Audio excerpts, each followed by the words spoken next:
made it out this world, cause this world was never for me. I thought that I was. If it wasn't for the Most High who was on my side, man, ain't no telling where I'd be. Mr. Wilson would've known. Can't nobody tell me nothing different. The Father's been good to me. So good to me. Yeah. Wave your hands if you feel me. I'm a witness. Yahweh's been good to me. So good to me. Every morning that I rise, I thank Yahweh that I'm living. Keep my enemies at bay and never leave without my fringes. 1611 with me cause I'm on a mission. Talking sheep, I pay the cost, me and my lines really live it. I don't need no glory, you don't have to know my story. Glad I made it out this world, cause this world was never for me. I thought that I was. If it wasn't for the Most High who was on my side, man, ain't no telling where I'd be. Mr. Wilson would've known. Can't nobody tell me nothing different. The Father's been good to me. So good to me. Yeah. Wave your hands if you feel me. I'm a witness. Yahweh's been good to me. So good to me. Every morning that I rise, I thank Yahweh that I'm living. Keep my enemies at bay and never leave without my fringes. 1611 with me cause I'm on a mission. Talking sheep, I pay the cost, me and my lines really live it. I don't need no glory, you don't have to know my story. Glad I made it out this world, cause this world was never for me. I thought that I was. If it wasn't for the Most High who was on my side, man, ain't no telling where I'd be. Mr. Wilson would've known. Can't nobody tell me nothing different. The Father's been good to me. So good to me. Yeah. Wave your hands if you feel me. I'm a witness. Yahweh's been good to me. So good to me. Shalom, everybody. In a moment, in a twinkling of the eye, we will start class shortly.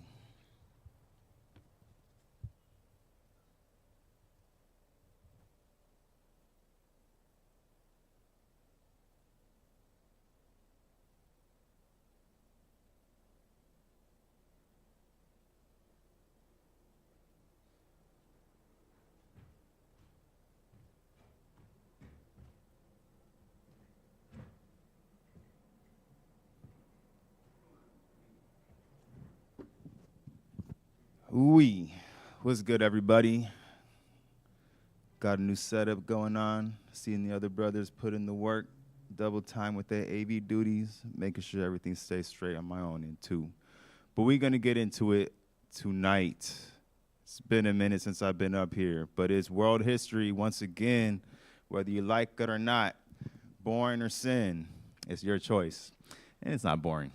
But we get into the book of Judges, you guys, the book of Judges. It's going to be a two-part series this month. We're not going to cover everything, and we're definitely not going to cover everything, but to the best of my ability through the Spirit of the Most High, we're going to summarize main points and just through the Spirit get new understandings, new knowledge, new wisdom, and revelations as we truck through this very lengthy, as far as time is concerned, book. You know, many characters, many anti-characters, and many foolish things and brave things that our people have done in this particular time period of the judges of Israel. So, without further ado, let me open up the mouth of the Most High for y'all. The book of Judges.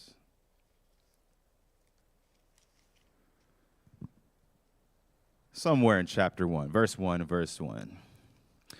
Now after the death of Joshua, it came to pass that the children of Israel asked the Lord Yahweh, saying, who shall go up for us against the Canaanites first to fight against them? So for the next, this next whole chapter is basically Joshua is still alive at this point in time, and the children of Israel have finally reached the borders of the land. Our forefathers finally got in there, and now we're just about to destroy the particular nations of the Most High. Said, look, don't make any marriages and no covenants with them. These particular people are defiled, their bloodline. We don't want any mixing with that. So come through and get in this land, and destroy them. So each tribe is listed through this chapter. Judah goes up against some of the inhabitants.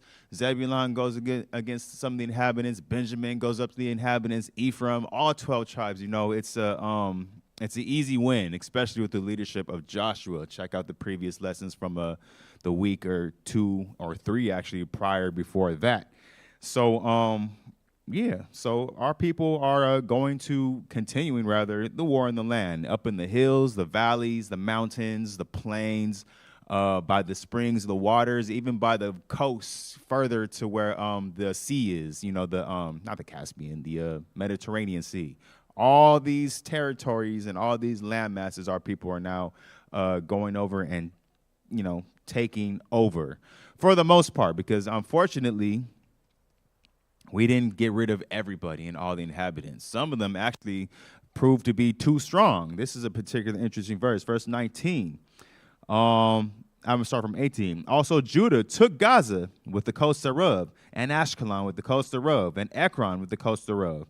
And the Lord was with Judah, and he drave out the inhabitants of the mountains, see, many plains, but could not drive out the inhabitants of the valley because they had chariots of iron. Now, again, this Bible is a beautiful book, we know at this point in time, you know, if you read history, you got the Bronze Age, the Iron Age, you know, the Golden Age, all those ages, stuff like that. It's dealing with technology. So whatever the technology that the enemies, these particular Canaanites had, it was too much to drive them out. So at certain points in time, we just had to wait, you know, and whatever those, it's crazy. A lot of the technology that we have today, there's parallels and highlights in the ancient history. So the more you know, or the more you dig, the more you know. And it gets crazier as you go through the rabbit hole, as they say.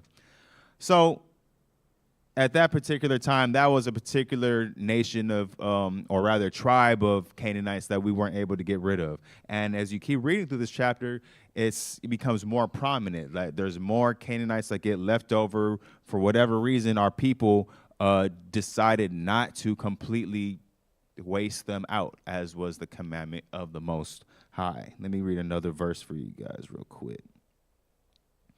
Verse 20, and they gave Hebron unto Caleb, as Moses said, and expelled thence the 3 sons of Anak.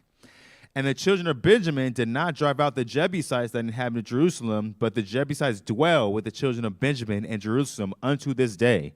And you keep reading, that's the case in point for every single tribe. Every tribe was not able to completely get rid of the inhabitants of the land. So eventually they became, some of them rather came like servants, you know, like handmaids in that sense, or the people that cut the woods, and others was just left to their own devices. They were just like, you got this side, we got this side, y'all still doing your foolish idolatry and customs over there, and Israel's just in the midst of trying to keep, you know, the Most High's laws, but steady looking like, hey, that look kind of, hey, appealing over there. And this is when the Most High says what he's going to say up here in chapter 2. So jumping chapters as we continue on. So again, so you guys know Joshua was still alive at this particular point of the chapter. I'm going to pick up from verse 6. And when Joshua had let the people go, the children of Israel went, every man under his inheritance, to possess the land. So they're moving. And the people served the Lord all the days of Joshua. And I'm going to say it again. The people served the Lord all the days of Joshua and all the days of the elders that outlived Joshua. You know, you got about probably 5, 10, 15, 20, possibly 50 years of those elders that was still carrying on the spirit that Joshua had, you know, instilled and left behind, because right now he's about to pass away. Who had seen all the great works of the Lord that he did for Israel. And Joshua, the son of Nun, the servant of the Lord, died, being 110 years old. And they buried him in the border of his inheritance in Timnath-Heres and Mount Ephraim on the north side of the hill Gaish. So we got all these details. You guys can definitely get your Bible atlases and read into these things. Verse 10, this is important because this is hand in hand with the inhabitants of the Canaanites that were left in the land. Verse 10 in chapter 2. And also all that generation were gathered unto their fathers, and there arose another generation after them, which knew not the Lord, nor yet the works which he had done for Israel. That's not a good sign. And the children of Israel did evil in the sight of the Lord and served Baalim. So they served basically the gods of the other nations that they left behind, because how would they do it if they had gotten complete rid of them? It don't make sense if you think about it like that. But there are still people there. Verse 14, and the anger of the Lord was hot against Israel, and he delivered them into the hands of the spoilers that spoiled them, and he sold them into the hands of their enemies round about, so they could not any longer stand before their enemies. So basically, this chapter 2 is letting you know these are the things that you're going to look forward to when you keep reading this chapter. We're going to keep getting specific key examples, but this is basically the summary of what happens in this book. The Most High gets mad. He sells us into the hands of whatever enemies was around at that time, whether they be Ammon or Moab or some Philistines, some other Canaanites. And then we cry out, and the Most High, through his infinite mercies, which we're going to pull out of the book of Sirach in a minute, he sends a savior. And I'm going to read on with this. Verse 14 again. And he sold them into the hands of their enemies round about, so that they could no longer stand before their enemies. Whithersoever they went out, the hand of the Lord was against them for evil, as the Lord had said, and as the Lord has sworn unto them, and they were greatly distressed. I'm going to read on. The summary of the book, verse 16. Nevertheless, the Lord raised up judges, which delivered them out of the hand of those that spoiled them. And yet they would not hearken unto their judges, but they went a-whoring after other gods, and bowed themselves unto them. They turned quickly out of the way which their fathers walked, and obeying the commandments of the Lord. But they did not so. Let me jump down to verse 20 for y'all. And the anger of the Lord was hot against Israel. You're going to hear that word a lot. That's why we all know this book, the book of Sirach, and people still today will call you, when you angry and overly mad, and for the Most High's, justification and reason, with good reason, you're called a hothead. You got a hot mind. That's why even the emotion, anger, traditionally has always been depicted as like a fiery red image of something. They got a whole bunch of that imagery out there, and it stands to this day. The Most High's word through his prophets said it first. The anger of the Lord was hot against Israel, and he said, because that this people had transgressed my covenant, which I commanded their fathers, and have not hearkened unto my voice, I also will not henceforth drive out from before them of the nations which Joshua left when he died, that through them I may prove Israel, whether they will keep the way of the Lord to walk therein, as their fathers did keep it or not. So the Most High is like, okay, look, I'm leaving a contingency plan for y'all. Are y'all going to really serve me in truth and sincerity? I got to prove you guys. So these nations that you guys didn't even get rid of, I'm going to use them to prove y'all whether you're going to serve me or not. And also, that's the first thing. That's the very first primary and foundational thing. But then the Most High will go to say in chapter 3, chapter 3, verse 1 and 2. I'm going to read that for you right now. Now, these are the nations which the Lord left to prove Israel by them, even as many of Israel as had not known all the wars of Canaan. Only, and this is only is basically like, so in addition to using the nations to actually prove you guys whether you're loyal, I'm also going to use them to teach you guys something else. Only that the generations of the children of Israel might know, to teach them war, at the least, such as before knew nothing thereof. So the Most High is like, okay, look, this could be a beneficial thing for y'all. I'm gonna leave these nations to test and prove you, but at the bare minimum, I'm gonna at least teach you war. So you're at least gonna learn to war with these other nations that got left behind. But it's up to you whether you're gonna serve me. You're not gonna be able to defeat them in war if you keep rejecting me and accepting their customs and their gods. So, play it smart. That's how the Most High, again, the Most High's mercy and his way revealed to through his prophets show you that he's always in our favor. But as we're going to continue to keep reading, most of our forwardness of mind, we don't recognize that. So the Most High left the other nations there to prove us and in other regards to teach us war. So let's see. We got our first deliverer right here. Let me read this. Verse 9 in chapter 3. And when the children of Israel cried unto the Lord, because previously he let the Philistines and some of the other nations come against us. When the children of Israel cried against the Lord, the Lord raised up a deliverer to the children of Israel, who delivered them, even Othniel, the son of Kenaz, Caleb's younger brother.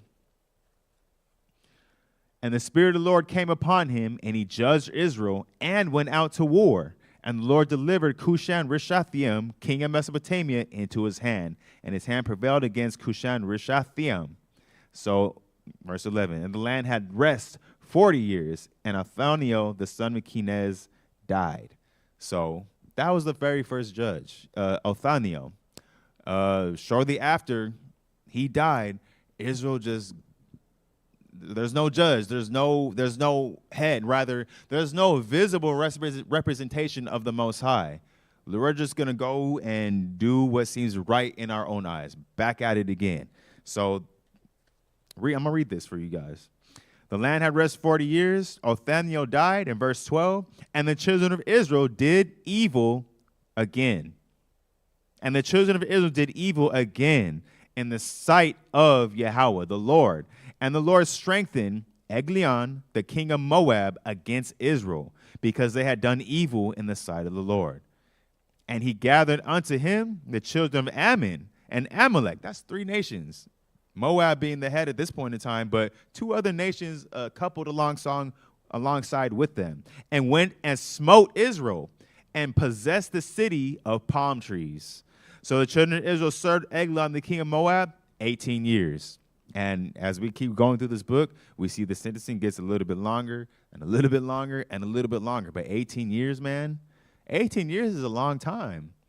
18 years is, 18 years is 18 years if you know you got barely born, but I haven't even been in this walk 18 years, not even half of that. So I can only imagine just captivity back then, 18 years, but maybe it's okay because I've been in captivity longer anyway.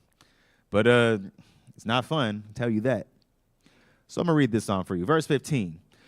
But when the children of Israel cried, they cried unto the Lord raised them up a deliverer, Ehud, the son of Gera, a Benjamite, a man left-handed, and by him the children of Israel sent a present unto Eglon, the king of Moab. So I got to summarize this for you guys. This man, Ehud, you could basically say, and he's not the first, but he's the first and that'll be remembered forever through periods of time, scripturally recorded assassin, essentially, assassin against our enemies. So this man goes and makes arrangements in the palace of our oppressors, because when they oppress us, they basically colonize us. If y'all don't know what colonization is, you got to look it up on your own time. But they colonized our land, and this man, this brother, the Benjamite Ehud, he goes on some Assassin's Creed type stuff, if you guys ever played that game. So he's going into the palace, asking for the king and being like, hey, I got a gift for you. But lo and behold, he's actually within his gird and probably within his pants, he's got a dagger. And not no dagger like a pocket knife, not even pocket knife, like a good knife that you can get from like Turner's or Big Five. Daggers back then were like probably this part of my arm and a little bit more. They were pretty big. Think of like think of the short sword that samurais had, because samurais normally the full military ones, they go out with two. They go out with the katana and the other one called I think it's wakizashi. I don't know, but it's a little bit shorter, but it's still a pretty big sword. And that was considered a dagger when we read the scripture. So he's got this in his back pocket, figure of speech, and goes in to meet this dude. And let me read you exactly what he says, because this sounds just like a James Bond movie. I'm gonna read from verse 17. And he brought the present unto Eglon, king of Moab, and Eglon was a very fat man, And when he had made an end to offer the present, he sent away the people that bear the present. But he, and we're talking about our boy right here, Ehud, the Benjamite, but he himself turned again from the quarries that were by Gilgal and said, I have a secret errand unto thee, O king, who said, keep silence. And all that stood by him went out for him. So basically, they in the room, like whole big fellowship hall. It's like you as a messenger, as a representative, trying to give a message, and you got the king and all his bodyguards essentially and his cabinet members, and he's like, and I'm telling you, I'm Ehud, I got a secret for you, king. And the king's like, everybody get out of here, get out of here right now. And so everyone leaves the room. It's just them two alone now, and just painting the picture for you. I'm gonna read the scriptures again. Keep silence, and all that stood by him went out from him. And Ehud came unto him slowly and silently and creepingly, and he was sitting in a summer parlor, which he had for himself alone. And Ehud said, I have a message from God unto thee. And he arose out of his seat, and Ehud put his left hand and took the dagger from his right hand and thrust it into his belly. And mind you, this was a fat man, and the Bible is going to let you know how fat he was. And the haft, which is the shaft, the part that's right below the blade, the part that's supposed to protect your hand, the haft also went in after the blade, and the fat, which means the innards, the innards, y'all know what the innards are, the innards closed upon the blade and the shaft, the haft, so that he could not draw the dagger out of his belly. Leave it behind. And the dirt came out. And that's all the blood, the boo-boo, dirt, that's what that was. And Ehud went forth through the porch. So he didn't even go back. This man probably had to jump a story or two. He went forth through the porch and shut the doors of the parlor upon him and locked them, and he was gone out. His servants came, and when they saw that, behold, the doors of the parlor were locked. And they said, surely he cover his feet in the summertime, meaning he's chilling. He just wants to be alone right now. Like, it's no big deal. He just wants some private time. That's what his servants was saying. And they tarried till they were ashamed. So they was waiting there for a long time, like, hey, king, you all right? Oh, why are we bugging him, man? But they had a process of hours probably doing that. So they were ashamed. They're like, man, something don't feel right, bro. Like, something's not right. And they were ashamed, and behold, he opened not the doors of the parlor. Therefore they took a key and opened them, and behold, the Lord was fallen down dead on the earth. Verse 26, and Ehud escaped while they tarried. So the whole time when that was like, hey, king, you okay? That whole time, Ehud's like, I made my great escape already. I'm true assassin moment. And passed beyond the quarries and escaped to Siriath.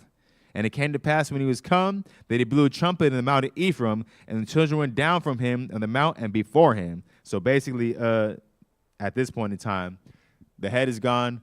Ehud's like, all right, we're actually going to go to war now. So military scrimmage right here. The Most High is going before us. We following up right after military scrimmage. This is how this judge did his time, and this is what he was noteworthy for, Ehud the Benjamite. And I'm going to read verse 29. And they slew of Moab at that time about 10,000 men. That is 1 0 0 0 0. 4 zeros and a 1. I got to paint that picture sometimes because some people aren't good with math. And I'm speaking for myself occasionally.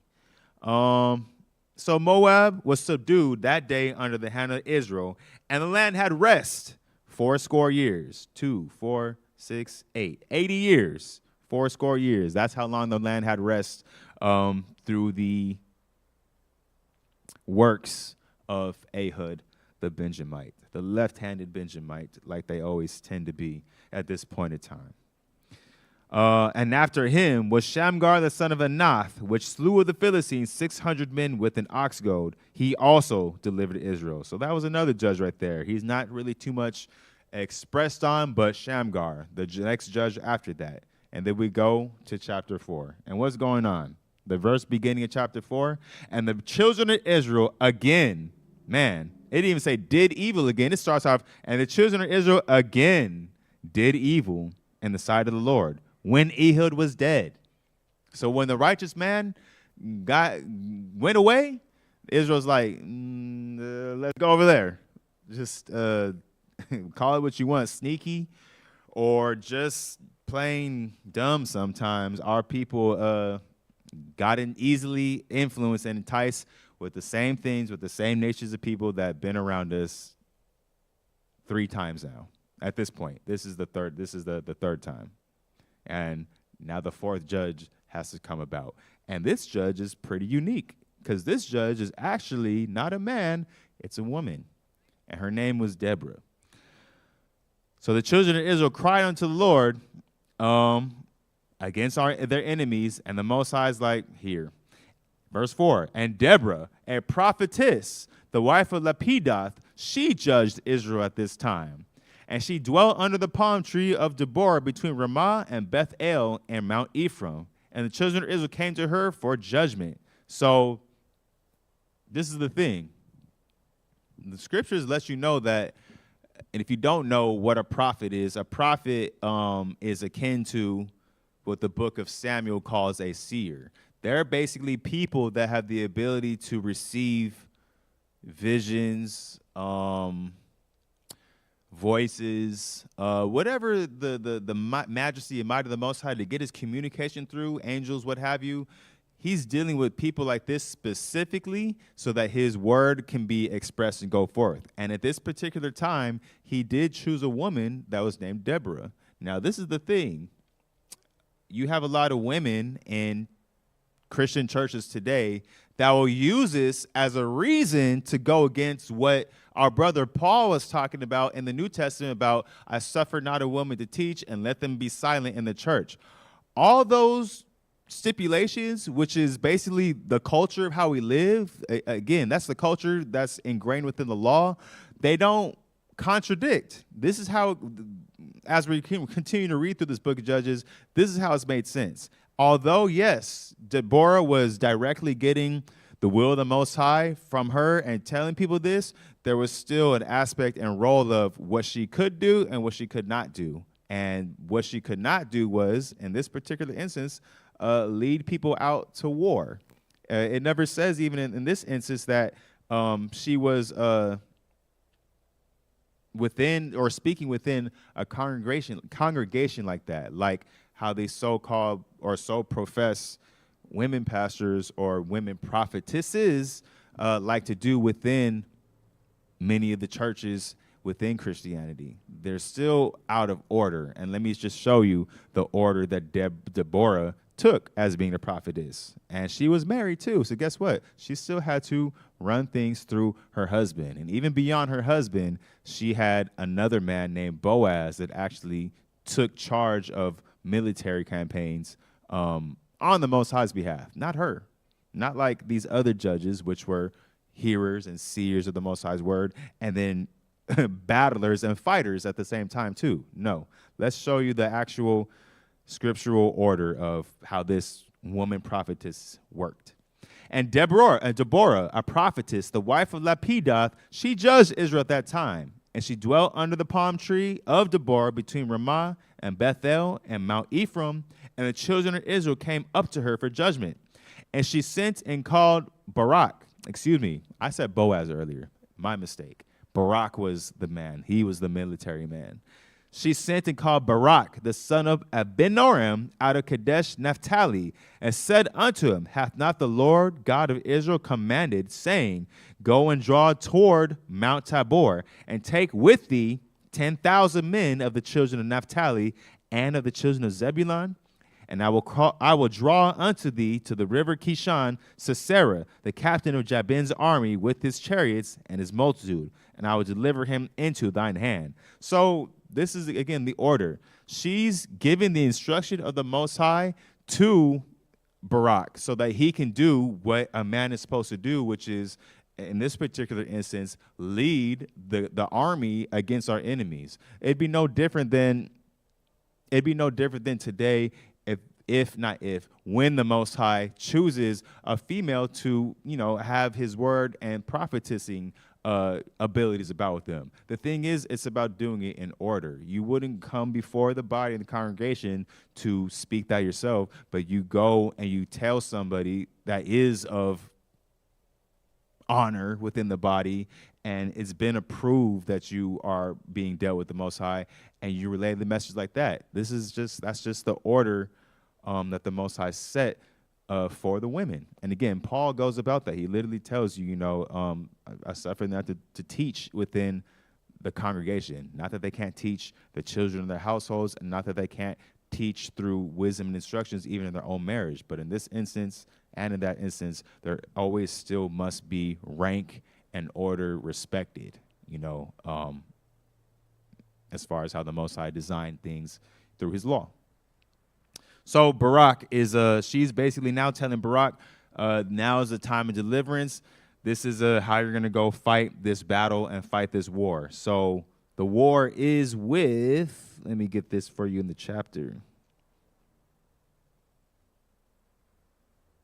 Jabin, which is of, I believe, the Mesopotamians. One of the, actually, he's a Canaanite.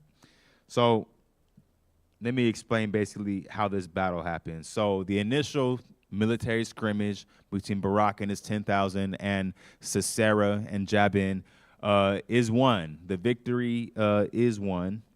Let me read up this for you right here.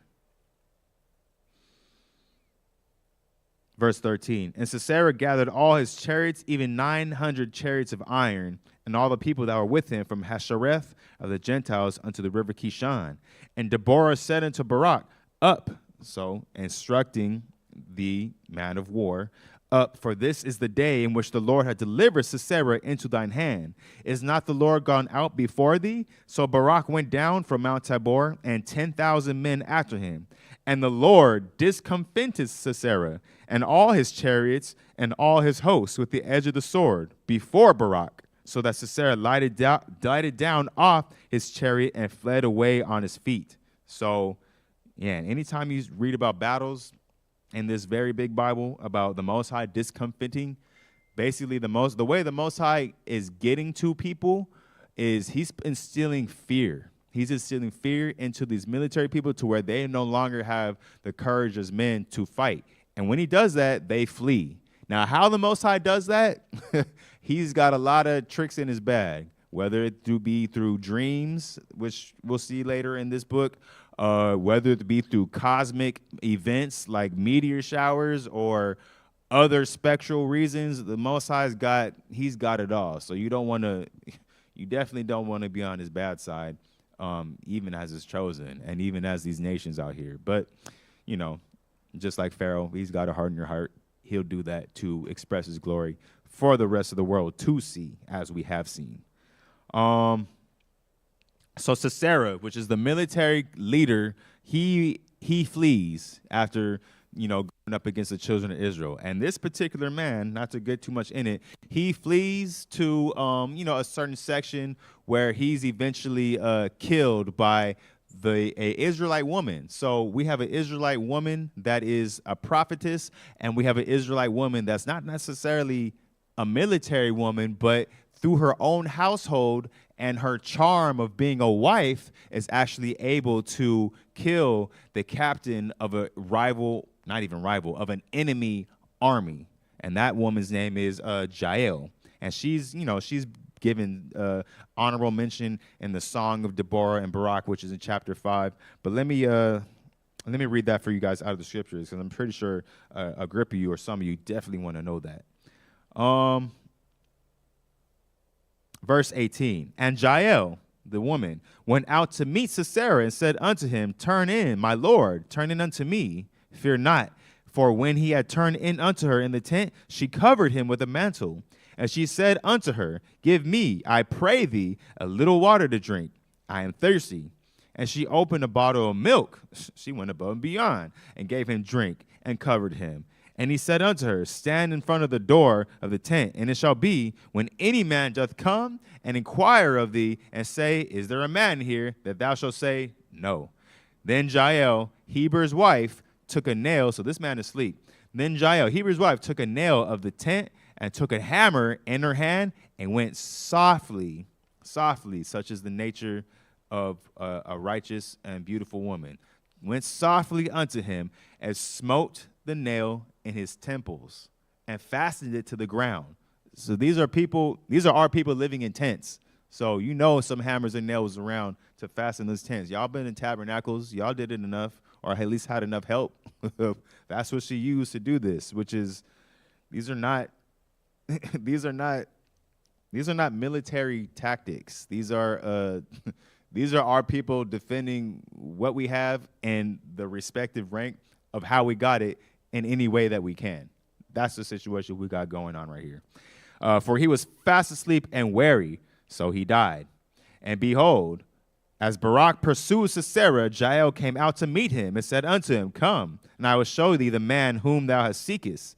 And when she came into her tent, behold, Sisera lay dead, and the nail was in his temples. So God subdued on that day Jabin, the king of Canaan, Canaanites, before the children of Israel.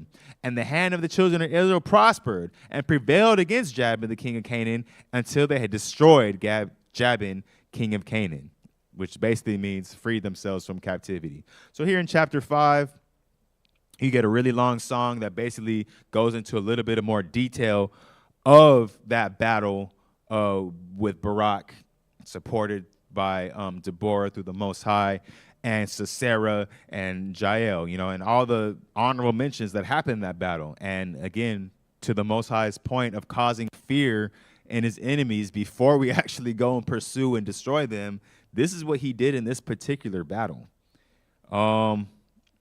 Verse 20 in chapter 5. And let me just read it in context so y'all believe me. Verse 19, the kings came and fought. So again, this is the song of the battle that just happened. Then fought the kings of Canaan and Tanakh by the waters of Megiddo. They took no gain of money. They fought from heaven. The stars in their course fought against Sisera. So this is talking about there was some type of heavenly event that happened. And we all know, the chariots of the Most High are constantly, if you live in a area that doesn't have as much light pollution, you see them going back and forth around, 2 and 3 o'clock in the morning. There's been a whole bunch of historical accounts by Pliny the Elder, other Roman historians of these shining lights in the skies that went before their own armies. Like they were saying, these things are following our military. And matter of fact, I believe there's a video on YouTube of this generation, this decade, that across the waters, I believe is a military boat. I don't know which country, but a UFO or a chariot of the Most High was following that military boat as well too. So anytime that there's like military battles, traditionally and historically, according to just the facts of what people have written, there's always been these angels or chariots of the Most High that have been tracing close behind. Probably so that they can ensure that the battle and the will of the Most High is done. Because the Most High is not trying to have, the military that I didn't want to win is winning. No, we got to handle that. So the Most High has always got his intervention to get his way and his will. So that's why it says, man, they fought from heaven. The stars in their course fought against Sisera. You can only, we can't imagine it because it's been documented. So that, Deborah and Barak's son, it just keeps going on, it just keeps going on. But this is an important part of her song too in chapter 5 and verse 11. And this is very, it's important because it just proves that all these laws and all of our customs have to be kept wherever we are, and they must be practiced. This is Judges 5 and 11. They that are delivered from the noise of archers. Oh, no, not this. Excuse me, my bad. It was about rehearsing the righteous acts. Well, because I can't find that verse right now, I will later. But it's important, and it's in this book where we're told to rehearse the righteous acts, rehearse our feast days, rehearse the law, rehearse keeping the law, rehearse teaching the law, rehearse understanding the law. The book of Sirach tells you, man, meditate and dwell within, so you can continue getting complete and full understanding of why the law says this. Because once you start noticing the law and piecing things together, you start to get the exactness and the measure of like what the law is saying. And that's just the wisdom that is given to you over the course of time keeping it.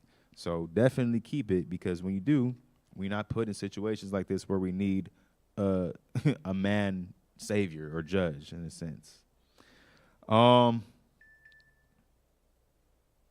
So chapter 5, Deborah's song, that was that judge, last judge at this point in time. I believe she was the fourth at this point.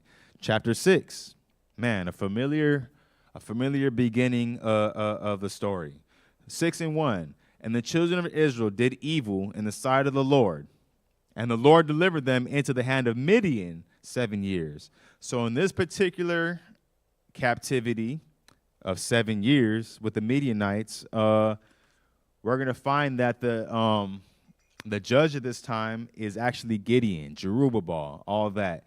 So Gideon is going to be the judge at this particular time in this captivity in chapter 6. And I'm going to kind of fly through and bring out some main points. So I'm going to bring this out in chapter 6, 4 through 5, because it ties into what happens later. Verse 4, the Midianites, and they camped against them and destroyed the increase of the earth. So all the land, the plains, the crops and the vines and the vineyards, they were destroyed by them coming in. Till thou come unto Gaza, and left no sustenance for Israel. So Israel's out there hungry and poor, neither sheep, nor ox, nor ass. For they came up with their cattle, their own cattle, and their tents, and they came as grasshoppers for multitude. Anytime you understand grasshoppers in farming, you know that those locusts and grasshoppers, they eat up everything. It's a plague, essentially. And that's what these people, these Midianites, were like. They were like a plague on the whole land. So starvation was definitely famine. That was the curse at this particular time. For both they and their camels were without number, and they entered into the land to destroy it.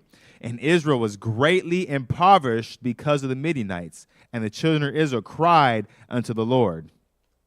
And it came to pass, when the children of Israel cried unto the Lord because of the Midianites, the Lord sent a prophet unto the children of Israel, which said unto them, Thus saith the Lord God of Israel, I brought you up from Egypt, and brought you forth out of the house of bondage. And I delivered you out of the hand of the Egyptians, and out of the hand of all that oppressed you, and drave them out before you, and gave you their land. Verse 10, and I said unto you, I am the Lord your God. Fear not the gods of the Amorites, in whose land ye dwell, but ye have not obeyed my voice. Verse 11, and there came an angel of the Lord, and sat under an oak which was in Ophrah, that pertained unto Joash the Abizarite, and his son Gideon threshed wheat by the winepress to hide it from the Midianites. So, this is a descriptive of the setting. We got our man Gideon right here. He's first called when he's just in secret trying to get food, essentially. That's all that's happening. He's trying to make his own food in secret because he knows that these Midianites are not allowing that. They've impoverished the whole land, so we got to get it any way we can get it. So that's what Gideon is at first doing before he's called and anointed to be a judge of Israel. And you got an angel at this time. This angel is basically relaying all this information. I'm going to summarize it. The angel relays the information to Gideon. Gideon's like, okay, bet, this sounds good. And then to seal the deal, the angel does something pretty miraculous. And Gideon eventually makes an altar for the Most High because of seeing an angel of the Most High, which is not a normal thing and not an uneventful thing. Usually when you see an angel of the Most High and the things that they be doing shortly after, it instills fear, that healthy reverence towards the Most High God, Yahweh, to the point where they're like, hey, don't even ask for my name, bro. Like, worry about you and worry the Most High. I'm just a messenger. That's how righteous angels of the Most High operate in these scriptures. Let me read that for you real quick.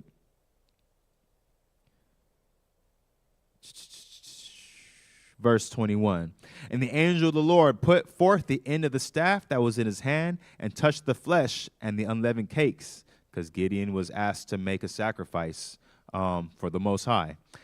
And they lay them upon this rock and pour out the broth, and he did so. Excuse me, I'm reading the wrong verse. Back to verse 21. And they rose up fire out of the rock and consumed the flesh. So you can only imagine the realization that this is the angel of the Most High was fire came suddenly out of a rock. Like, no kindling, no nothing. It just happened. You can call it a glitch in the system, but we call it the will and the power of the Most High. Fire out of a rock. And consumed the flesh and the unleavened cakes. Then the angel of the Lord departed out of his sight. He disappeared. And when Gideon perceived that he was an angel of the Lord, Gideon said, Alas, O Lord God, for because I have seen an angel of the Lord face to face. And the Lord said unto him, Peace be unto thee. Fear not, thou shalt not die. And that's always the case whenever these beings come and approach our kind. Verse 24. Good verse 2. Then Gideon built an altar there unto the Lord and called it Jehovah Shalom. Unto this day it is yet in Ophrah of the Israelites. So, fun little tidbits. The fact that the Most High's name is Yahweh, transliterated as Jehovah, is written in the scriptures. So, don't let any of these other so-called leaders out here tell you anything otherwise. There is power in the actual given name of the Most High, and that name is Yahweh. It's not one of his titles like Adonai or God or Ahaya, like some of the more prominent Israelite community camps like to teach. It is written in these scriptures. Like, you can literally get your Bible tools and find out what capital L, capital O, capital R, capital D means. It means Yahweh, or it's going to say Jehovah. And then right here in verse 24, it tells you it's Jehovah again. Jehovah with a surname or a title attached to it, Shalom. Yahweh's peace. Yahweh is peace. That was the altar that Gideon made for the Lord at this time. So again, we bring that out just to, add in our sound doctrine. The name of the Most High does matter. It doesn't matter. You can't call him anything, and he's definitely not some other names like Allah or Ahaya. He has a specific name that he revealed to us, which has, specific power to it. So Gideon is chosen. Gideon is chosen at this time. So what Gideon needs to do is raise a military and raise an army. So Gideon, through his own accord, he gets like how many men does he get? Gideon gets a military of about, I'll tell you right now, he gets a lot of people. Basically, without the exact details, because, we're summarizing this. I have certain things highlighted more than others. But Gideon rounds up a whole squadron of military people. Usually our people go out to like 10,000 or more. So Gideon gets about that same amount of number. And the Most High tells him, after, he prays to him and tells him, Gideon telling the Most High, if you're sure this is what I need to do, I'm going to put this fleece on the ground and just make it rain on it. If you could just make it rain on this fleece, I'll know for sure as a sign that you want me to go and fight against the Midianites. The Most High does that. That's a sign. He asked for another sign, too. He's like, okay, now this time, if you could just rain around the fleece and not on it, I'll know for surely it's a sign that you want me to go to fight. The Most High does that, too, one of his miracles. So now Gideon raises an army of people, and the Most High is telling him, all right, look, Gideon, you took too many people, so I need you to cut it down by a lot. You have, that 10,000 or so. I want you to just, go through this process. Take all your people, and I want you to have them drink water. The ones that, bow down on their knee, or the ones that stand up is going to be the difference between who I want in the army and who I don't want in the army, for you to fight. Because if I let you have 10,000 people or more in this fight, y'all just going to think that it's through our strength, through our power that we won this battle. But I'm going to show you guys something. And I'm going to read that for y'all right now. Judges chapter 7 and verse 2. And the Lord said unto Gideon, the people that are with thee are too many for me to give the Midianites into their hands, lest Israel vaunt themselves against me, saying, mine own hand hath saved me. Now, to go proclaim in the ears of the people, saying, whosoever is fearful and afraid, let him return and depart early unto Mount Gilead. And there returned of the people 20 and 2,000, way more than 10,000. And there remain 10,000. And now the Lord, still cutting it down, the Lord said unto Gideon, the people are yet too many, 10,000? Bring them down into the water, and I will try them for thee there. And it shall be that whom I say unto thee, this shall go with thee, and the same shall go with thee. And of whomsoever I say unto thee, this shall not go with thee, the same shall not go. So he brought the people into the water, and the Lord said to Gideon, everyone that lappeth the water with his tongue, as a dog lappeth, him shalt thou set by himself. Likewise, everyone that bowed down upon his knees to drink, and the number of them that lapped, putting their hand to their mouth, were 300 men. But all the rest of the people bowed down upon their knees to drink water. So the Most High only took 300 people because he said, look, if they drink water like this, I want those ones. If they drink water like this, get rid of them, send them back home. So the ones that lapped water like a dog, those are the ones that the Most High kept. And that was only 300 people. So the Most High said, yep, there you go. That sounds about right. So Gideon's got 300. He's got 300 men, including himself. They're all moving forward, like a military rank. They're going forward and how can I say this? And closing into the enemy Midianites closer by closer. And at this particular time, it happens to be night. So Gideon is close to the camp of the Midianites and sees that's like, oh my goodness, it's so many. It's way more than what we initially had, which was 20-something thousand. They got not only themselves, but they got the help with the other nations around them too within their whole camp. They're just out there encamped as grasshoppers, destroying the land and just there. So it's nighttime, and Gideon's going to go check up on them to make sure that this is the will of the Most High, like if this is the time. So this is what he does. Verse 12. And the Midianites and the Amalekites and all the children of the east lay along the valley like grasshoppers for multitude. And this is chapter 7, verse 12. And their camels were without number, as the sand of the sea side for multitude. And when Gideon was come, behold, there's a man that told a dream unto his fellow. So he's around the camp, and Gideon's just listening to what the people in the enemy camp are saying. There was a man that told a dream unto his fellow and said, behold, I dreamed a dream, and lo, a cake of barley. So this is a piece of food in the dream. A piece of food, a cake of barley, bread, tumbled into the host of Midian and came unto a tent and smote it that it fell and overturned it that the tent lay along. And his fellow answered and said, this is nothing else save the sword of Gideon, the son of Joash, the man of Israel. For into his hand hath God delivered Midian and all the hosts. So Gideon takes this this is a good positive sign. People are dreaming that I'm winning this camp. And it's crazy because the scriptures say that, a wise man will understand dark sentences and parables. The irony of the dream is that when these Midianites came in, they basically put a famish to the land so that Israel could not eat. So it's crazy that the dream that confirmed Gideon's army to win happened to be about a piece of bread, something you eat, rolling into the camp of the enemies, the Midianites, to actually destroy them. So the same way that they looked upon Israel to destroy them is like the recompense that they're getting back. The food in the vision is the one, it's Gideon in the real life, but it's like the food that they stole to destroy us is coming back to haunt them in the dreams. That was the similitude in the parable in the dream. So I just thought that was a little cool to pick out and maybe work upon all y'all understandings of the many parables that are actually in the scriptures, because they're good to know and they're important to know in their proper season. I'm going to read from verse 15 in chapter 7 again. And it was so, when Gideon had heard the telling of the dream and the interpretation thereof, that he worshipped and returned into the host of Israel and said, arise, for the Lord hath delivered into your hand the host of Midian.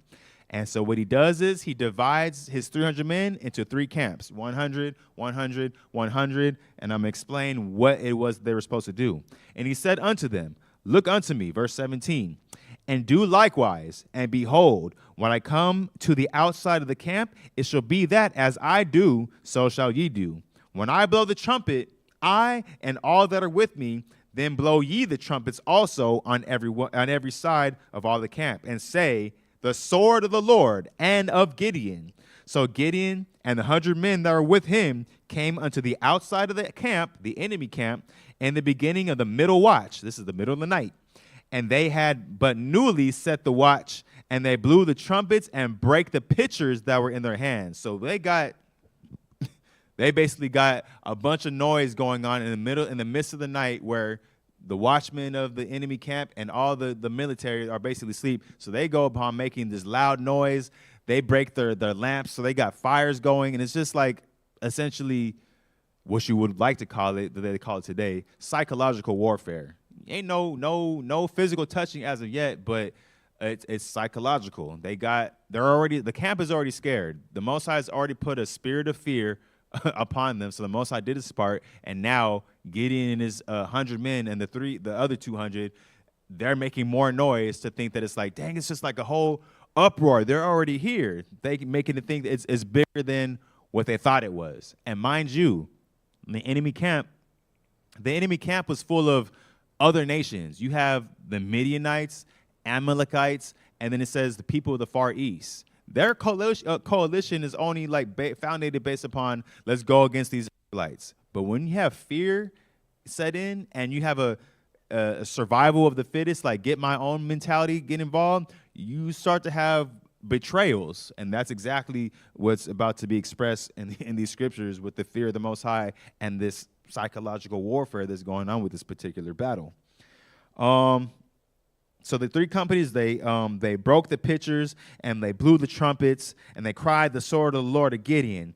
And verse 21, and they stood every man in his place round about the camp, and all the host ran. So this is, again, the 300 are just standing there. They did what they did with the horns of the trumpets and the pitchers, and they're just standing there. And they're seeing the whole camp of the enemies. They're running around, discomfited, uncomfortable, scared because of the prep work that the Most High did for Israel. And all the hosts ran and cried and fled. And the 300 blew the trumpets. So they just run it and they just keep blowing those trumpets. And the Lord set every man's sword against his fellow. So just like I said, within a coalition of all these different nations, they started turning against each other. They didn't know what was going on. They was probably hallucinating and having bad dreams still while they was awake. So they just start killing each other. How is that for ease with 300 men? And the Most High, through mental illness, is destroying your enemies. So much to the point to where they're killing each other.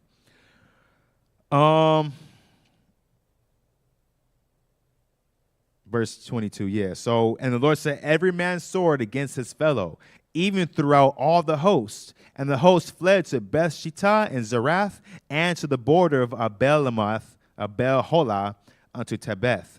And the men of Israel gathered themselves together out of Naphtali, and out of Asher, and out of Manasseh, and pursued after the Midianites. So a little bit more came through and pursued them so they can get all the ones that are trailing behind, minus the slaughter that they slaughtered themselves with. And Gideon sent messages throughout all Ephraim, saying, come down against the Midianites, and take before them the waters unto Beth Barah and Jordan. Then all the men of Ephraim gathered themselves together, and took the waters unto Beth Barah and Jordan. And they took 2 princes of the Midianites, Oreb and Zeb, and slew them upon the rock. So they go and get theirs and destroy the leaders of the Midianites, once their security has been removed. Chapter 8, man, I'm going to bring this up later, if not at this lesson, the next lesson. But chapter 8, verse 1. And the men of Ephraim said unto him, they're speaking to Gideon, why hast thou served us that thou called us not when thou wentest to fight against the Midianites? And they chide with him sharply. So you got these Ephraimites just angry, just to be angry, that are mad at Gideon for not bringing them along with, the 300. But he's like, this is not the instruction that the Most High, told me to do. I didn't need y'all. I followed the instruction that the Most High told me to do. But Gideon was very wise about it. He was very pleasant with his words about it, and he was very kind. This is what he says to the angry Ephraimites. And it's important to point out because these Ephraimites, when they get angry because you didn't invite them to war, they're willing to go to war with you.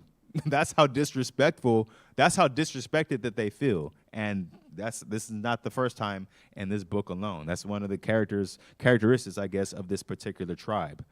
Verse 2, Gideon's response. And he said unto them, what have I done now in comparison to you? So he's saying, oh, well, what I've done is a light thing. What have I done now in comparison to you? Is not the gleaning of the grapes of Ephraim better than the vintage of Abiezer? So he's basically saying, bro, you and your tribe, y'all got it. The work that you guys put in is way more important than me and my military campaign. That's what he's basically telling them.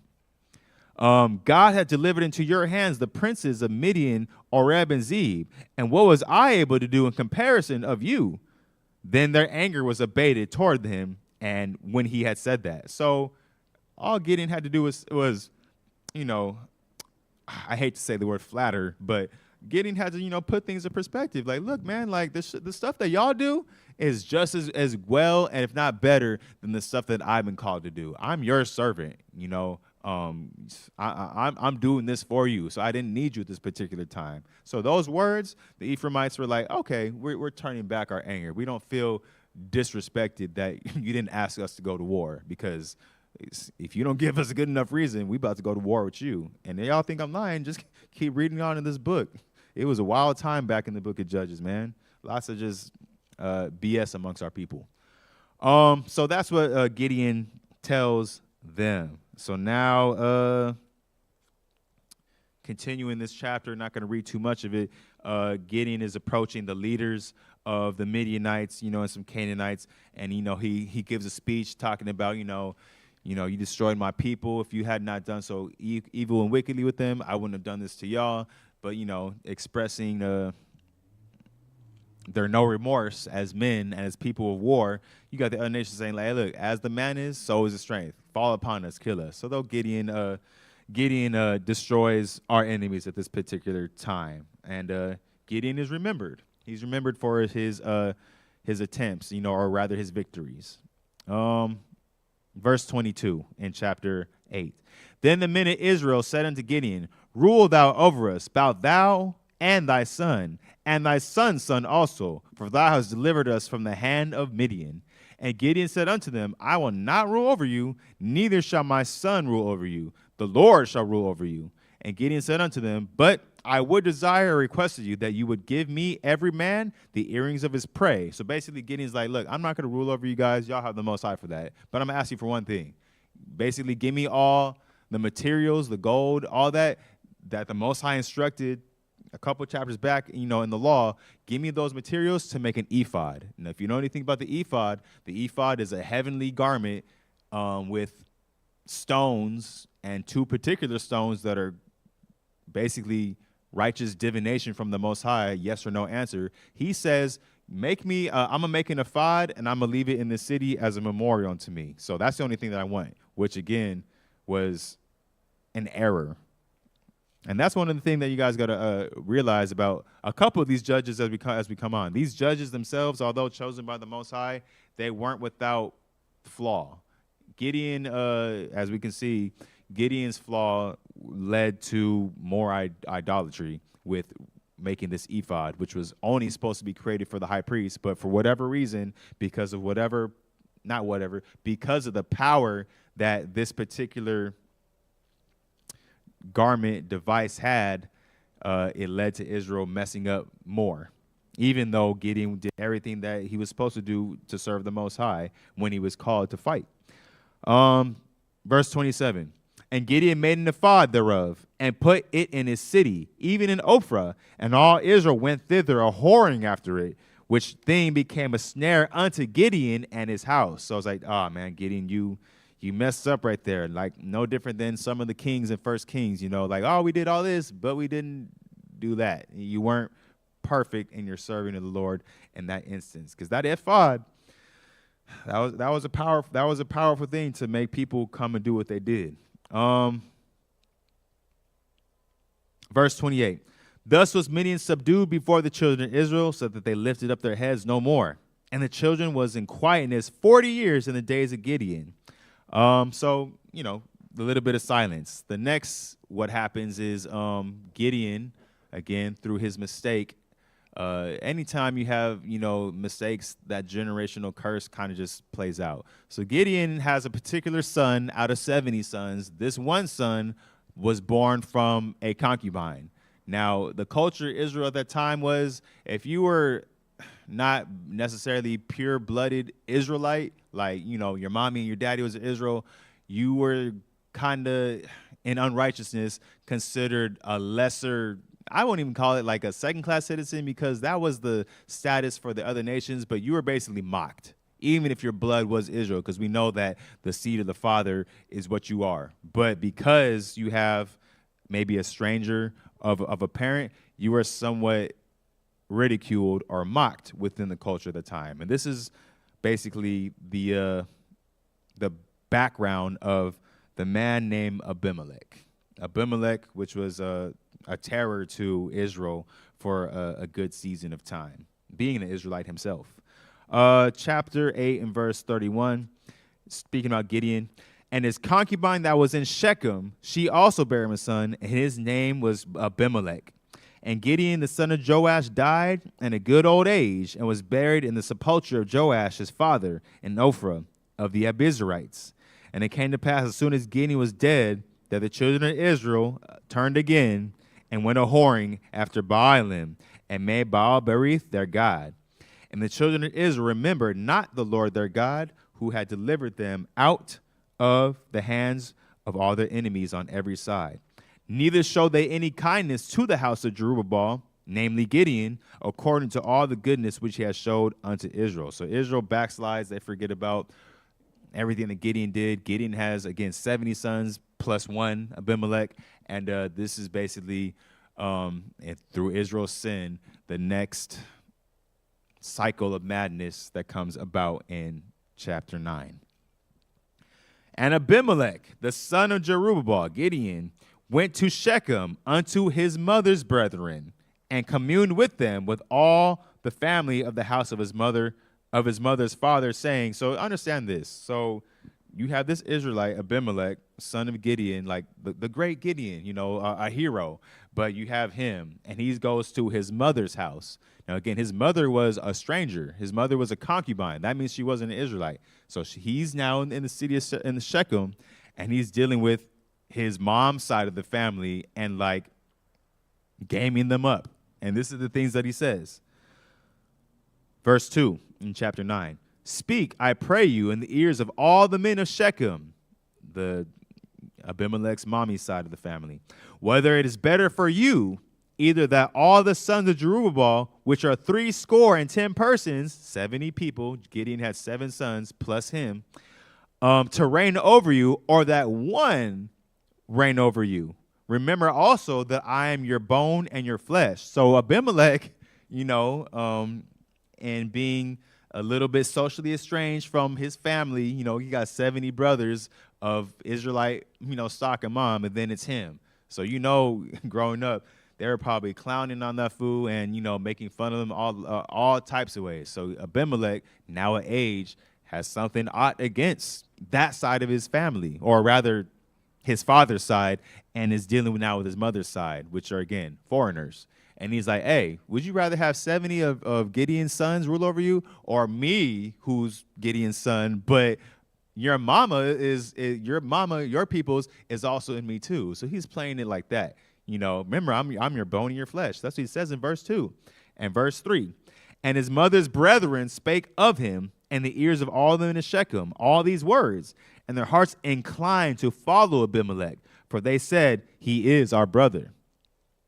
Not knowing that, like, okay, well, I mean, he is an Israelite by blood, but, you know, people play that card even to this day, you know, the family side of the card. Hopefully, well, we can't say hopefully. Some of y'all may have parents that are not of Israel, but again, that does not take away of your Israeliteness. You just don't want to let bitterness root so deep in you that you do something like Abimelech, because what Abimelech does is straight wrong at this point. First the conspiring, and then the act of the conspiring. We're going to see what he does. And the people of Shechem gave Abimelech 70 pieces of silver out of the house of Baal-berith, wherewith Abimelech hired vain and light persons, basically, you know, hirelings, people you could hire to fight for you, fighter for hire, mercenaries. He pays them. It's not loyalty, it's just money, and it's just business. And business is good when you have how much gold? I think 10 and 60 score of pieces of silver, which followed him. And he went unto his father's house at Ophrah and slew his brethren, the sons of Jerubbaal, being 70 persons upon one stone. Notwithstanding, yet Jotham, the youngest son of Jerubbaal, was left, for he hid himself. So, again, Abimelech, through his want of power and probably prior life hangups, kills literally his 70 brothers because he's siding with his mama's side, and he essentially becomes king. He becomes king of Shechem and king of what they call Israel over this time. Regionally, this area. So he becomes king through his conspiring over Shechem. So he kills everyone but one, which is Jotham, the youngest one. And this Jotham, he puts a curse upon the people of Shechem and Gideon, saying, hey, look, what y'all did was wrong. You know, my fathers delivered us from, the hands of our enemies. And you go and make him the son of a strange woman, essentially, a king over you. Y'all about to be cursed. Y'all can read that for yourselves for the sake of staying on time, because I don't have too much more time left, but we got to get through this book in 2 lessons. Yeah, the last surviving righteous member of Gideon's family puts a curse upon Abimelech and the people of Shechem, saying like, hey, this is going to come back and bite you in the, later on. And that's where we enter in verse 22. So when Abimelech had reigned 3 years over Israel, verse 23, then God sent an evil spirit between Abimelech and the men of Shechem, and the men of Shechem dealt treacherously with Abimelech.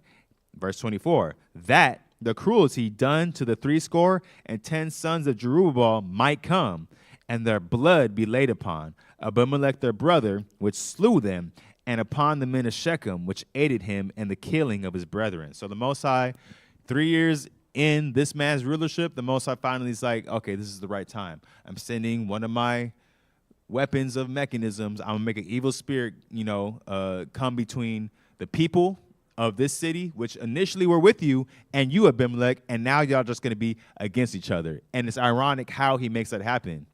Even though Abimelech sold the ideal of being king over these Shechemites of his brothers, his mother's side of the family, as I'm one of you, they, through the process of time, 3 years, and the Spirit of the Most High, they turn against Abimelech and start calling him, hey, this man is the son of Jerubbaal. So it's like they flip the script on him through the Spirit of the Most High. They flip the script on Abimelech, being like, this man's not one of us. He's a son of Gideon. He's not our blood. And I'll tell you where that says straight up here.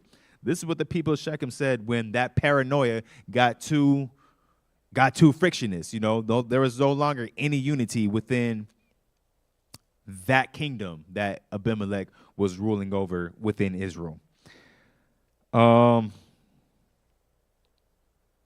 Verse 26. And Gael, the son of Ebed, came with his brethren and went over to Shechem. And the men of Shechem put their confidence in him, just like they initially put confidence in Gideon. And they went out into the fields and gathered their vineyards and trode the grapes and made merry and went into the house of their gods. Man, so not only were these other foreign people, but they had their own God that they worship. I'm pretty sure Abimelech was also worshiping that God as well too. And these are all things that are a recipe for a disaster for the Most High to set you at odds against your own house, to destroy you from the inside out. In the house of their God, and did eat and drink, and curse Abimelech, the same people. And Gael, the son of Ebed, said, who is Abimelech, and who is Shechem, that we should serve him? Is not he the son of Jerubbaal? And Zebul, his officer, served the men of Hamor, the father of Shechem. For why should we serve him? And would to God this people were under my hand. Then I will remove Abimelech. And he said to Abimelech, increase thy army and come out. So that's all it took. That's all the political swaying it took, was from this new candidate for king of Shechem, this man Gael.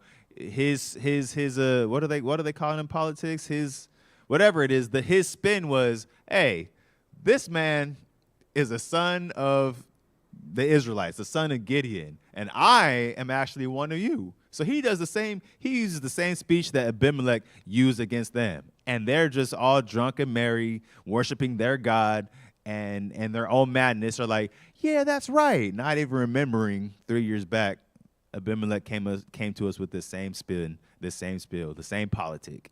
And it just goes to show how important it is to live under not just one constitution, but the constitution of the Most High God Yahweh. You don't have stuff like this. You literally have laws against stuff like this, checks and balances within our own law for instances like this. But the interest of serving these other gods always leads to that division and strife anyway. And that's just what happened when the Spirit of the Most High was sent against them. So that's happening now. So there's civil war within the city of Shechem between Abimelech and the men of Shechem, and they go at it. You guys can read that on your own as far as the military tactics. And I will say, definitely read.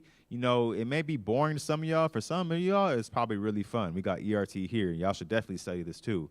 But it literally will explain some of the military tactics that our people went through. So whether that's through espionage like Ehud, or through espionage in the sense of like relaying information before an army comes to you, and like ambushes, what do they call them? Like guerrilla warfare type stuff. Our people engaged in a little bit of that as well too. So these are all good things to, as you read this, to teach you also how to war, for your own time though. But I'm gonna skip through that for the sake of time in this scripture. I read some for y'all earlier, but definitely study that for yourself.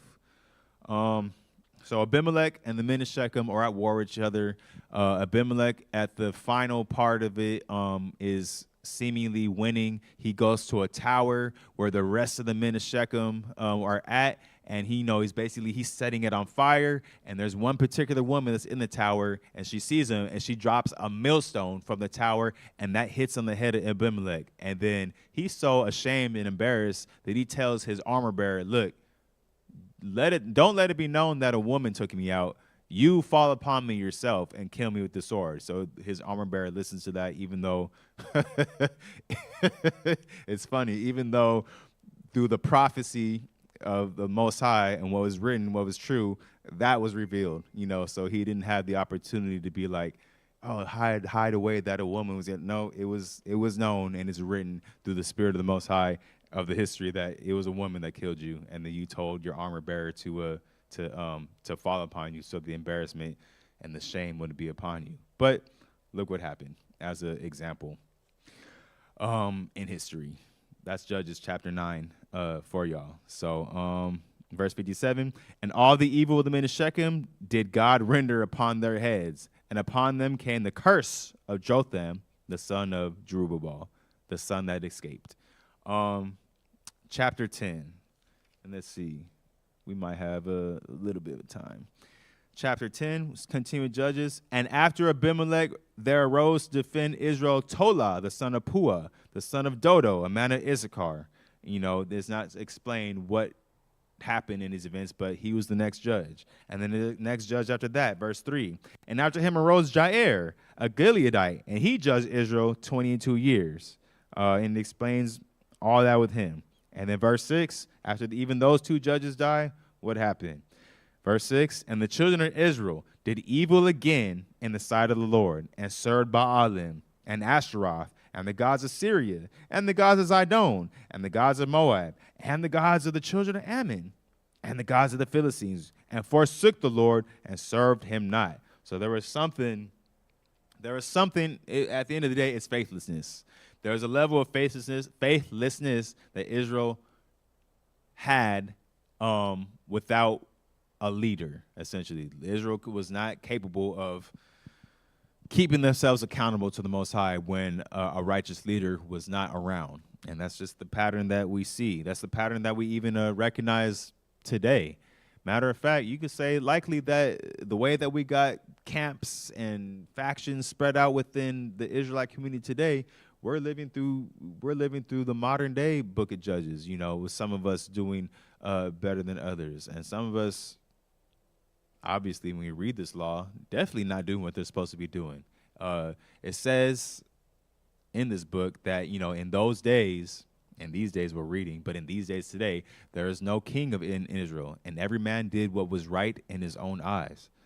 That's exactly what you got going on in the midst of modern day Israelite revival today.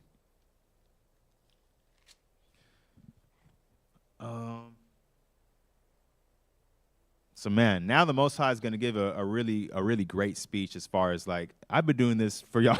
I've been doing this for y'all for over 100 years. This has been going on back and forth. What is wrong with y'all? This is what the Most High says.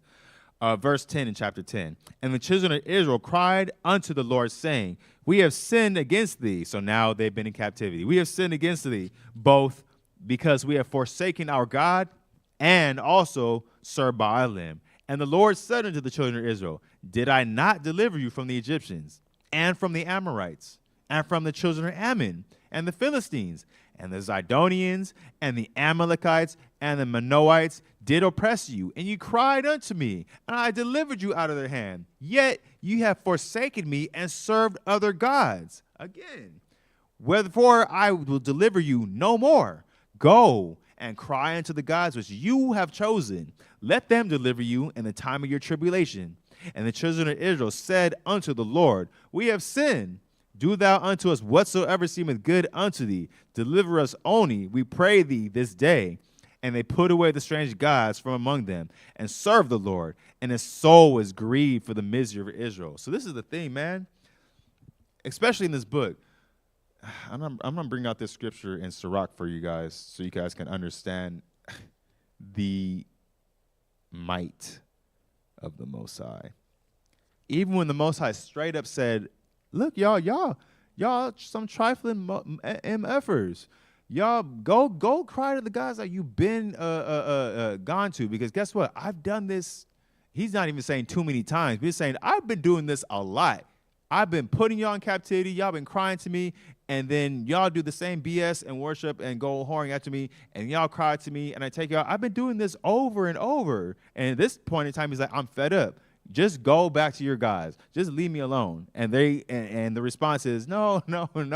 So the Most High is like, all right, I still got a soft spot for y'all. And that's because this is the wisdom. This is the amazingness, and not to take advantage of the Most High. I'm going to read this for you guys in the book of Sirach. Hopefully I can get it in a timely manner.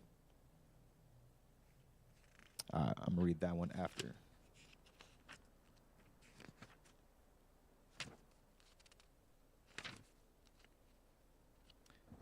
This is why the Most High did what he did in the book of Judges over and over and over again, even to this day right now. Sirach 18 and verse 10. As a drop of water unto the sea, and a gravel stone in comparison of the sand, so are 1,000 years to the days of eternity.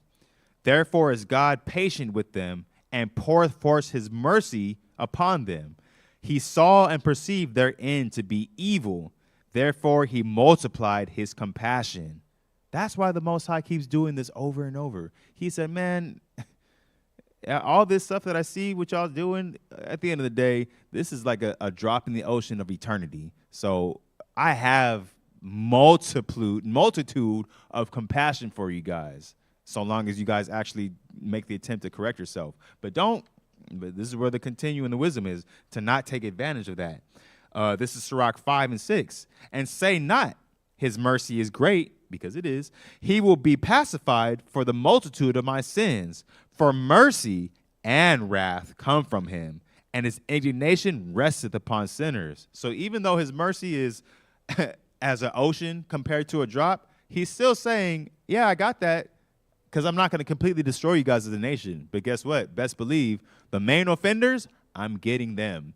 My wrath is sitting upon them, and the rest of y'all are just going to have to go with the motion, whether that motion is in or righteousness or wickedness.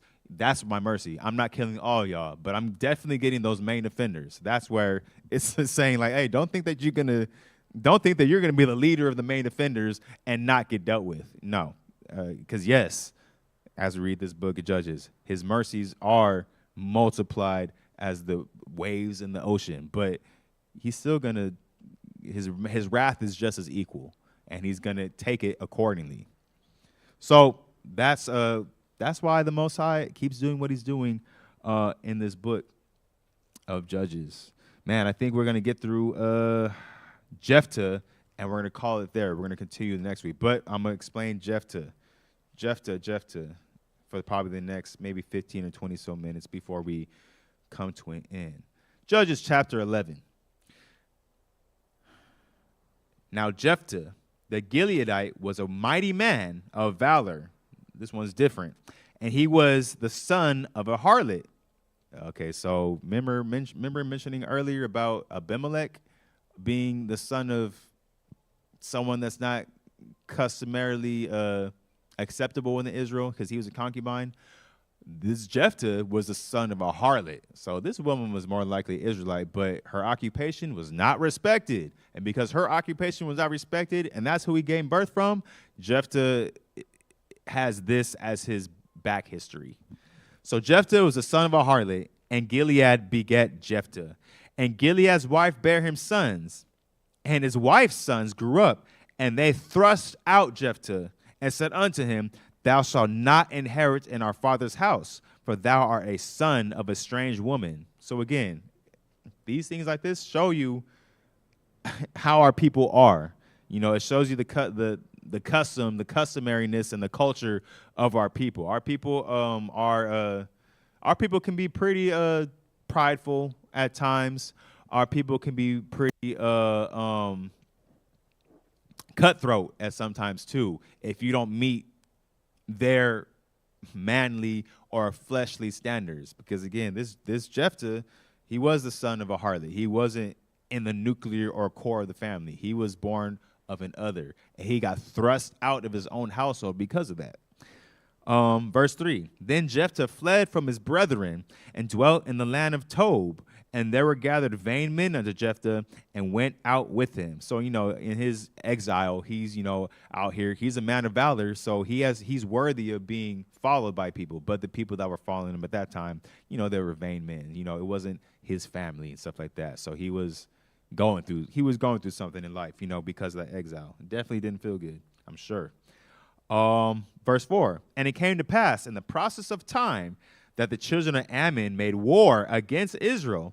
And it was so that when the children of Ammon made war against Israel, the elders of Gilead went to fetch Jephthah, because they must know, man, this Jephthah, he's become a mighty man of valor. We need him to fight for us, even though his history was he got exiled by his own people.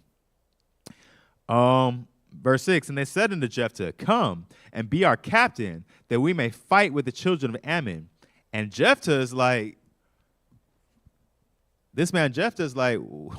wait a minute now. Like, I was rejected by y'all. Why are y'all calling me? I'm doing my own thing. You know, I'm cool, you know, with my individuality over here. Y'all didn't even like me or want me. Why you want to come to me now? That's basically his response. That's the emotion that any natural person would get, feeling betrayed by people that are supposed to, you know, take you in or love them.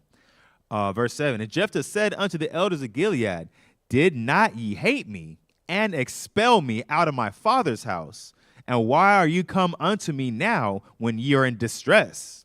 And the elders of Gilead said unto Jephthah, Therefore we turn again to thee now, that thou mayest go with us and fight against the children of Ammon, and be our head over all the inhabitants of Gilead. So now Jephthah's like, this man Jephthah, smart dude, I would have to say. He didn't react in anger or wrath or bitterness. He just took it as, all right, this is what's going to be.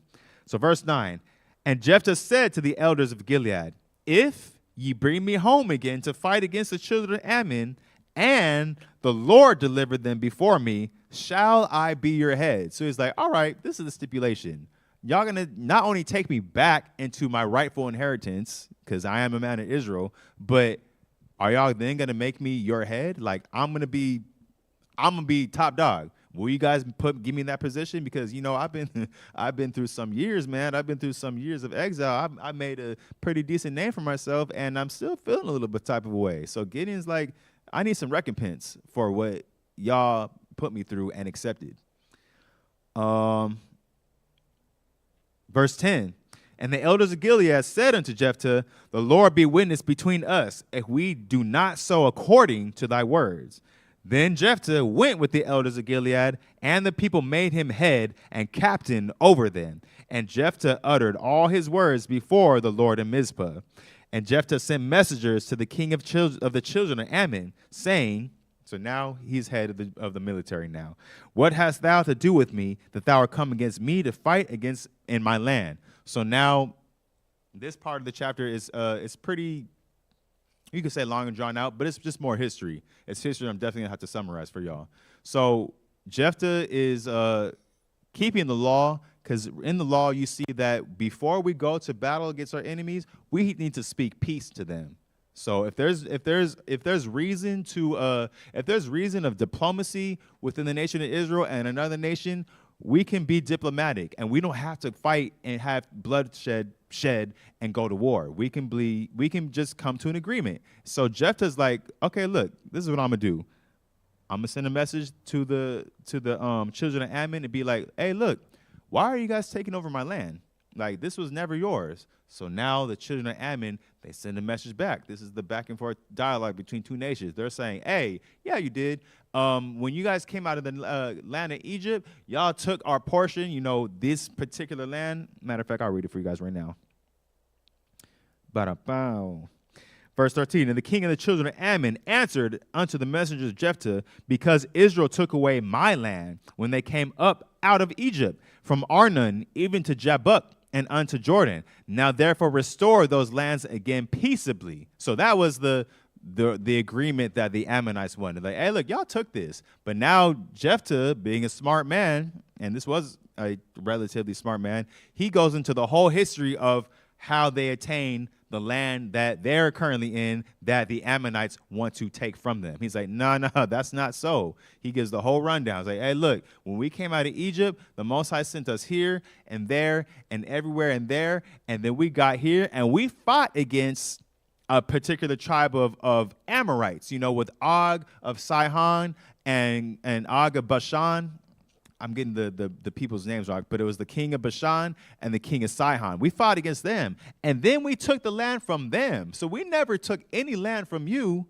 I don't know what type of colony, type of situation y'all had going on with them before, but the Lord, Yahweh, he gave us these particular cities. So these cities don't belong to you. So this is the whole dialogue that Jephthah is peaceably giving to the king of Ammon. And when he finally finishes, it gives him the whole history, which you can read about in Exodus and Deuteronomy for yourself.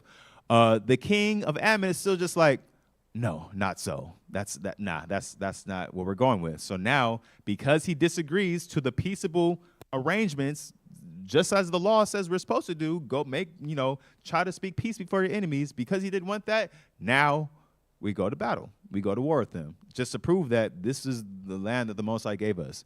Go to your land that Chemosh, your God. That's what Jephthah literally tells him. He says, look, verse 24, wilt thou now possess that which Chemosh thy God giveth thee to possess? So whomsoever the Lord our God shall drive out from before us, them we will possess. So again, the king of Ammon is like, nah, not so. I want this. So now they got to go to battle. So before Jephthah goes to battle with these Ammonites, he makes a vow to the Most High. He says, Most High Yahweh, if you give me this battle, the very first thing that comes out of my household, I'm gonna offer to you. And by offer to you, that means I'm gonna kill it, I'm gonna prep it, and make it a sacrifice unto you. And that's for your smell and for your feasting, Heavenly Father. That's a sacrifice unto you. So he makes that vow. The battle is had. The battle is won.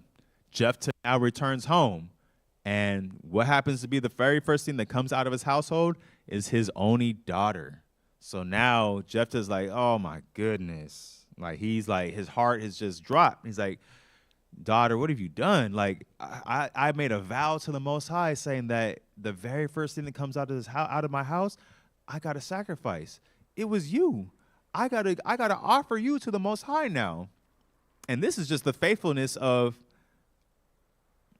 well, not all Israel. This is the faithfulness of this particular household. That daughter is like, hey, if that's the Most High's will, if that's what he wants, I'll do it.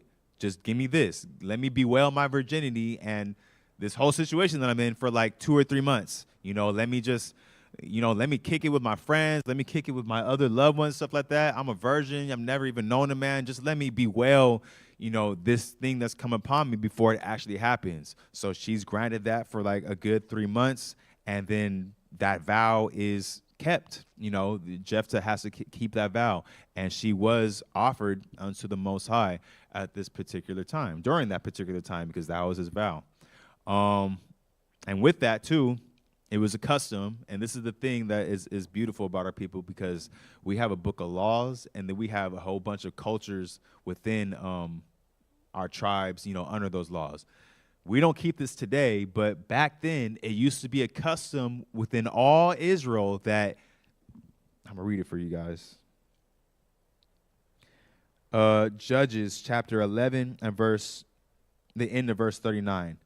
And it was a custom in Israel that the daughters of Israel went yearly to lament the daughter of Jephthah the Gileadite 4 days in a year. So these are the things that we're doing today in modern day Los Angeles, not to divert completely from the story, but we can do things in our generation today, and there have been things in our generation, shortly that have come to pass in the last 100 years or so that can be remembered and recorded as customs, not necessarily like a law where you have to keep this as a feast, but at this particular time, people were yearly going to honor this daughter of Jephthah because of her willingness to be sacrificed just to keep a vow to the Most High, so they keep the laws. That was a yearly custom, a yearly feast that women themselves kept. So how much more in righteousness, if you're willing to serve the Most High, can you make things be remembered and customs today? And in a sense, the Feast of Dedication is just like that, because nowhere in the book of the law you see the Feast of Dedication written about as a mandatory law. But because of what happened in the book of Maccabees, the Festival of Lights dedication, Hanukkah, that's been remembered since then up to the point of Christ, even today, and we keep that custom. We keep that. So it's beautiful, man. It's beautiful when our history really shines out and takes root forever, But, this one in particular didn't make the books, as far as modern day speak, amongst others as well, too. But surely in time to pass, time to come, I'm sure all those things will be revealed. I'm pretty sure we'll have new customs within the Israelite community and righteousness that we can follow and keep as well. Man, there's so much more. There's so much more to go in this book, you guys, but it is, on my end, 9 o'clock. I think I've had you guys for a good over hour and a half, so we're going to call it pause so you guys can kind of take a little break in your heads, your minds. Hopefully my explanations, the narrations was worthy for you guys to listen to, entertaining, educational, whichever, floats your boat. I hope it was either or both for y'all. And we're going to get back to it next week, just to the breaking down of the wisdom with it, man. So, again, that's going to conclude today's world history lesson with True Nation, the book of Judges. We got a little bit more to get into next time. The very first thing we're going to get into is, like I mentioned earlier, the anger of the Ephraimites, the anger for not being invited to battle and what happened this time, and then Samson and the sin of the Benjamites and such. That's what's coming up and continuing next time on True Nation Ball Z. Excuse me, that was a joke. But we'll hear y'all. And with that, you guys, Most High bless. Good night.